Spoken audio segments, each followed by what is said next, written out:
Because I thought everyone's, there's always like a race for the cure and fight for the cure, and that's what we're trying to find. So what do you mean we can cure it? Yeah, well, all the research has been mostly wasted because it doesn't really get at how to cure cancer.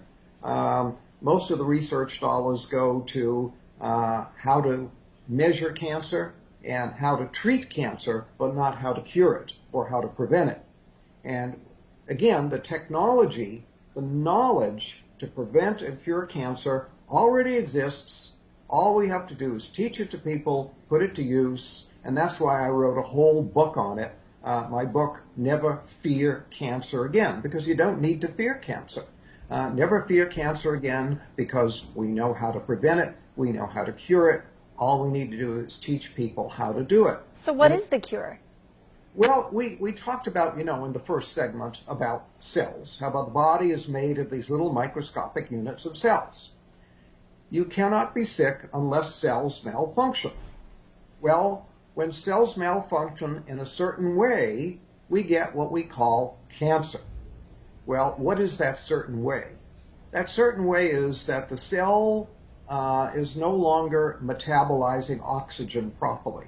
So there is a deficiency of oxygen metabolism in the cell. When that happens, the cell turns into a cancer cell.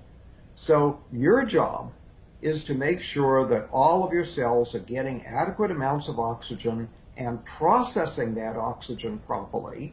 And then if you have cancer, you have to again make sure that the cells are getting and processing oxygen, and then the cancer simply goes away and disappears. I mean, we have people who read my books with stage 4 cancer, people who were sent home to die. They're told by their doctor, there's nothing more we can do for you. Go home, call hospice, die. They read the book, they cure their cancer, and it's all gone. It's so simple to do. So how do you make sure that your cells are getting enough oxygen? Because I can't tell. I mean, my cells look fine to me. I don't know. Yeah, well, they do look fine. Well, one thing you can do is to stop eating sugar. In fact, you have to stop eating sugar, especially if you have cancer. Cancer cells eat only one food, and that's sugar. Really? Oh, yeah. Oh, and I had they no eat idea. a tremendous amount of sugar. So if you eat sugar, you're feeding the cancer. So if you have cancer, you have to be off of all sugar. And if you want to prevent cancer, be off of all sugar. Sugar causes cancer in many different ways. For example, we talked about the fact that sugar lowers your immunity, damages your immunity. Well, your immune system is your #1 defense against cancer. So if every day you're constantly lowering your immunity because you're eating sugar, you're going to make yourself more susceptible to cancer. Then if you do have a cancer cell in your body, the cancer cell needs a lot of sugar. So if you're eating a lot of sugar, you're feeding the cancer cell, helping it to grow. Then if you're eating a lot of sugar, what happens is the body declares an emergency. When you increase the sugar content of the blood, the body declares an emergency and shoots a lot of insulin into the blood. The insulin tells the cells to suck up sugar. So the cells do that. They go and they take all the sugar up, but now the cell has too much sugar. And what the cell does is it produces the saturated fat out of the sugar, and then it puts the fat into the cell membrane. Well, when you put the fat into the cell membrane, you damage the ability of oxygen to get into the cell. So when you eat sugar, you damage your cell membranes, you lower the amount of oxygen that can get into the cell, and now you may be creating cancer because you're creating an oxygen deficiency in the cell. Now we want to reiterate too, Doctor, what you mentioned in our first segment, which is that natural sugar is better, right? If you go for fruits, is that still okay to be eating fruit? Because we've all heard fruit is so healthy. Fruit is healthy. Fruit juice is not healthy because now you're getting too much bioavailable sugar too fast. But eating fruit is very healthy. There's nothing wrong with that. For example, I'll tell people with cancer to drink a lot of carrot juice, for example, and say, well, don't carrots contain sugar? Well, yeah, there's some sugar in the carrots, but the carrot juice is very, very healthy. So something like V8 might be a good choice. No, not a No? good choice because you're basically dealing with a lot of vegetables that are probably are very moldy and very old and are just not healthy. So you're taking a lot of unhealthy stuff and making an unhealthy drink out of it. Wow.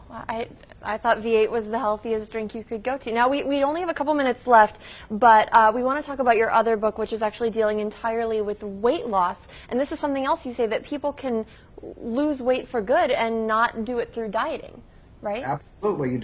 You shouldn't diet. Dieting is very bad for you, especially yo-yo dieting. Lowers your immunity and can actually damage your heart, do a lot of problems.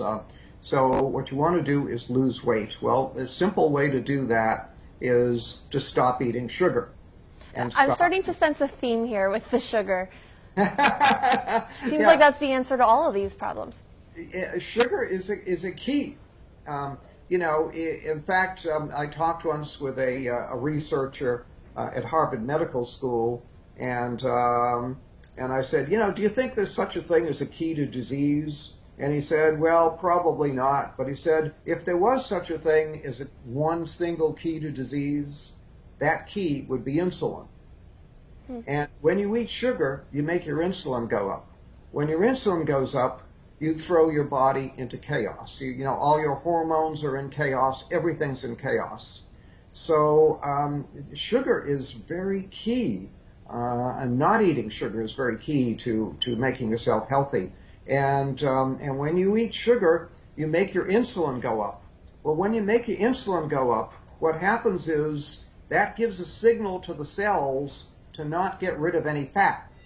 In fact, it tells cells to store fat. So when insulin goes up, cells will store fat. So as long as you keep your insulin high, the cells will store fat. So you can't lose weight that way. The only way to lose weight is to stop telling the cells to store fat, because the body manages this. The body manages everything. It manages your blood pressure, manages your temperature, manages your blood sugar. The body manages everything. It manages the amount of fat in your body as well. But it has a switch that controls it. It's like a thermostat. When you have too little fat, it'll say store fat. When you have too much fat, it'll say burn fat. So burn fat, store fat. You keep the fat in the body normal. When you eat sugar, you make the insulin go up. The insulin turns on a switch that says store fat. Gotcha. And as long as that switch is in the on position, I have people that come to me and they say, I eat like a bird and I'm still gaining weight. But they're eating the wrong things, maybe. That's right. That switch that says store fat is still on. So even though they're not eating many calories, they're still storing fat. Gotcha. I wish we could sit here and talk about this all day. Unfortunately, we are out of time. But if you're interested in any of these books, just check out the website. The title of the main book that we're talking about is Never Be Sick Again. And give us the website real quick, Doctor. It's beyondhealth.com. Beyondhealth.com. And we'll have that for you again.